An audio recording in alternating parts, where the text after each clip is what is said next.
தமிழக வெற்றி கழக தலைவர் விஜய் வந்து 2026 தேர்தலுக்கு ரொம்பவே தீவிரமா தயாராகிட்டு வராரு. இப்போ அதுக்கான வேலைகள்ல மும்முரமா இறங்கிட்டு வராரு. இப்படி இருக்கக்கூடிய நிலையில அந்த கட்சியோட தொண்டர்கள் வந்து என்ன சொல்லியிருக்காங்க அப்படின்னா, ஒரு கூட்டம்னு நடந்துச்சுன்னா அதுல கண்டிப்பா சேதாரம் நடக்கத்தான் செய்யும். அத பெருசாவே எடுத்துக்க கூடாது. அதெல்லாம் ஒரு குறையாவே சொல்லக்கூடாது. அது மட்டும் இல்லாம இந்த கூட்டத்துக்கு வரக்கூடியது எல்லாமே ஓட்டா மாறாது அப்படின்னு நீங்க எப்படி சொல்லலாம் அப்படின்னு சொல்லிட்டு பேசியிருக்காங்க.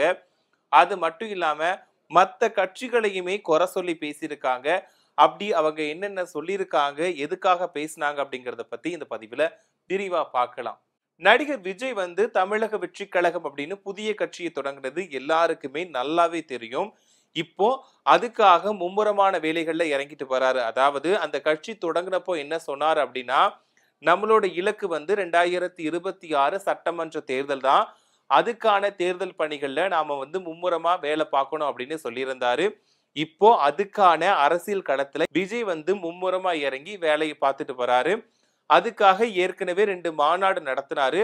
அந்த மாநாடுமே ரொம்பவே பிரம்மாண்டமா நடந்துச்சு. அந்த மாநாட்டுக்குமே லட்சக்கணக்கான தொண்டர்கள் வந்து போனாங்க.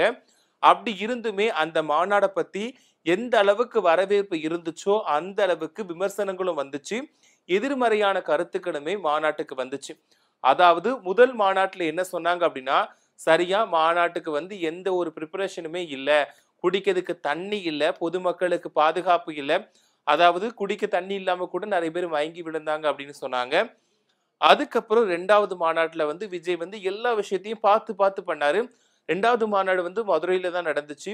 அந்த மாநாட்டுக்கு வந்து எல்லா வேலைகளையுமே மும்முரமா தயார் பண்ணாங்க. கிட்டத்தட்ட 1 மாசத்துக்கு முன்னாடியே எல்லா வேலைகளையுமே தயார் பண்ணி, ஒரு பெரிய அளவுல மாநாட நடத்துனாங்க. அந்த மாநாட்டுக்குமே லட்சக்கணக்கான தொண்டர்கள் வந்து குவிஞ்சாங்க. அந்த மாநாட்டுல வந்து விஜய் வந்து தமிழக அரசையும் சரி, மத்திய அரசையும் சரி தாக்கி பேசியிருந்தாரு. மத்தபடி அவங்களோட கொள்கைகள பத்தியும் பேசியிருந்தாரு. அது மட்டும் இல்லாம, அரசு வந்து தமிழக மக்களுக்கு என்ன செஞ்சது அப்படிங்கிற மாதிரியும் பேசியிருந்தாரு. இப்படி இருக்கக்கூடிய நிலையில இந்த மாநாட்டுக்கு வந்து நெறைய எதிர்கருத்துக்களும் வந்துச்சு. அதாவது விஜய் வந்து சினிமா டயலாக் மாரி பேசுறாரு. யாரோ ஒரு கருத்துக்கள எழுதி குடுக்குறாங்க. அத பார்த்து படிச்சுட்டு போறாரு. அப்படின்னு சொல்லிட்டு அவர வந்து தாக்கி பேசினாங்க. அது மட்டும் இல்லாம கூட்டத்துக்கு வந்து அவர் ஒரு நடிகர் அப்படிங்கிறதுனால லட்சக்கணக்கான தொண்டர்கள் பார்க்க வருவாங்க. அதாவது நடிகர் அப்படிங்கிறதுனால ரசிகர்கள் வந்து பார்க்க வரதான் செய்வாங்க. ஆனா கண்டிப்பா இது எல்லாம் ஓட்டாவே மாறாது. ஒரு நடிகருக்கு வரக்கூடிய கூட்டம் தான் அப்படின்னு சொல்லிட்டு விஜய்க்கான கூட்டத்த பத்தி பேசினாங்க. அது மட்டும் இல்லாம என்ன சொன்னாங்க அப்படின்னா, நடிகர் வடிவேலு வந்து அரசியலுக்குள்ள வந்தப்போ, அவர் ஒரு தொகுதியில நின்னப்போ, அவரால வெற்றி பெற முடியல. வடிவேலு வந்தப்போ இவ்வளவு கூட்டம் வந்துச்சு. அதாவது விஜய்க்கு வந்த கூட்டத்த விட அதிக அளவு கூட்டம் வந்துச்சு. இருந்துமே அவருக்கு அது வந்து ஓட்டா மாறல. அவரால அரசியல்ல நிலைச்சு நிக்க முடியல. அதே மாதிரி தான் இப்போ விஜய்க்கும் நடக்க போகுது. ஒரு நடிகர் அப்படிங்கிறதுக்காக ரசிகர்கள் வரதான் செய்வாங்க. இது வந்து ஒரு ஓட்டா மாறாது. இது அரசியலுக்கானது கிடையாது அப்படின்னு சொல்லிட்டு எதிர்மறையான கருத்துக்கள நெறைய பேர் சொன்னாங்க. அது மட்டும் இல்லாம விஜய்க்கு சரியா பேச தெரியல. ஒரு சினிமாவுல பேசுற மாதிரியும், ஆடியோ வெளியீட்டு விழாவுல பேசுற மாதிரியும் தான் டயலாக் பேசுறாரு. மத்தபடி அரசியல் புரிதல் இல்ல. அது மட்டும் இல்லாம அரசியலுக்கு இவர் வந்து ஒரு சிறு குழந்தை தான் அப்படின்ற மாதிரியும் பேசியிருந்தாங்க. இதுக்குமே விஜய் வந்து ஒரு பதிலடிய கொடுத்திருந்தாரு அப்படின்னு சொல்லலாம். இப்படி இருக்கக்கூடிய நிலையில தான் விஜயால அரசியல்ல நிலைச்சு நிக்கவே முடியாது. இது வந்து கண்டிப்பா ஓட்டா மாறப் போறது கிடையாது அப்படின்னு சொல்லிட்டு எல்லாருமே சொல்லிட்டு இருந்தாங்க.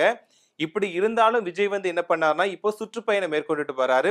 அப்படி இருக்கும்போது மாவட்டம் தோறும் போயிட்டு மக்கள சந்திச்சுட்டு வராரு. முதல்ல திருச்சியில தான் விஜய் வந்து சுற்றுப்பயணத்த தொடங்குனாரு. அந்த டைம்ல சனிக்கிழமை தோறும் சந்திச்சுட்டு வராரு. அப்படி இருக்கும்போது திருச்சி, அரியலூர்ல முதற்கட்டமா சுற்றுப்பயணம் மேற்கொண்டாரு. அதுக்கப்புறமா 2வது கட்டமா நாகையிலயும், திருவாரூர்லயும் சுற்றுப்பயணம் மேற்கொண்டாரு.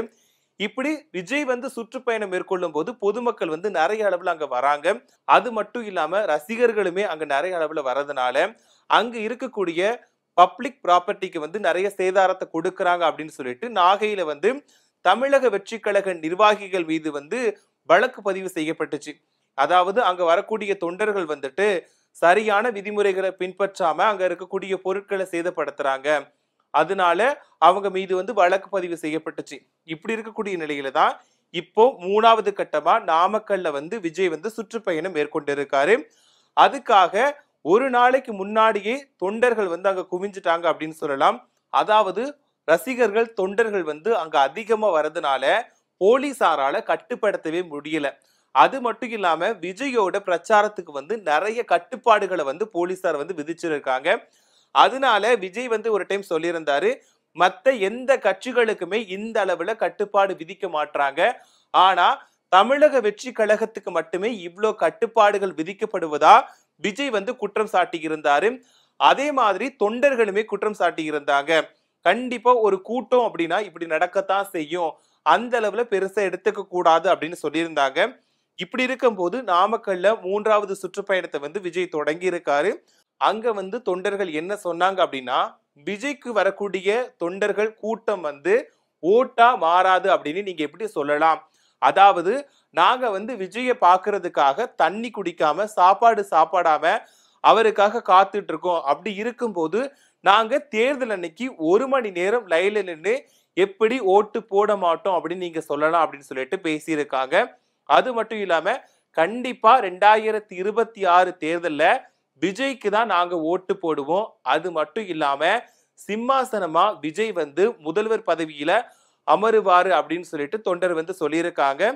அது மட்டும் இல்லாம மத்த கட்சிகளையுமே தாக்கி பேசியிருக்காங்க. அதாவது கொள்கையே இல்லாம கொள்ளையடிச்சிட்டு போற கூட்டத்துக்கு மத்தியில விஜய் வந்து கண்டிப்பா 2026 தேர்தல்ல வின் பண்ணுவாரு அப்படின்னு சொல்லியிருக்காங்க. அது மட்டும் இல்லாம நிறைய விஷயங்களை பத்தி பேசியிருக்காங்க. அது மட்டும் இல்லாம ஆளும் கட்சியா இருக்கட்டும், நாம் தமிழர் கட்சியோட ஒருங்கிணைப்பாளர் சீமானா இருக்கட்டும், இவங்க எல்லாத்தையுமே தாக்கி பேசியிருக்காங்க.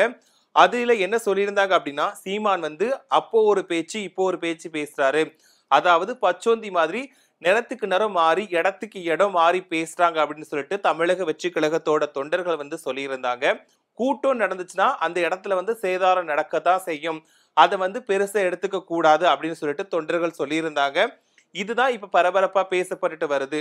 சொல்லப்போனா எதிர்க்கட்சிகளா இருக்கட்டும், மத்த கட்சிகளா இருக்கட்டும், எல்லாமே விஜய்க்கு எதிரா சொன்னாலும், ஓட்டு விழாது அப்படின்னு சொன்னாலுமே, தொண்டர்கள் வந்து என்ன சொல்றாங்கன்னா, கண்டிப்பா நாங்க விஜய்க்கு தான் ஓட்டு போடுவோம்.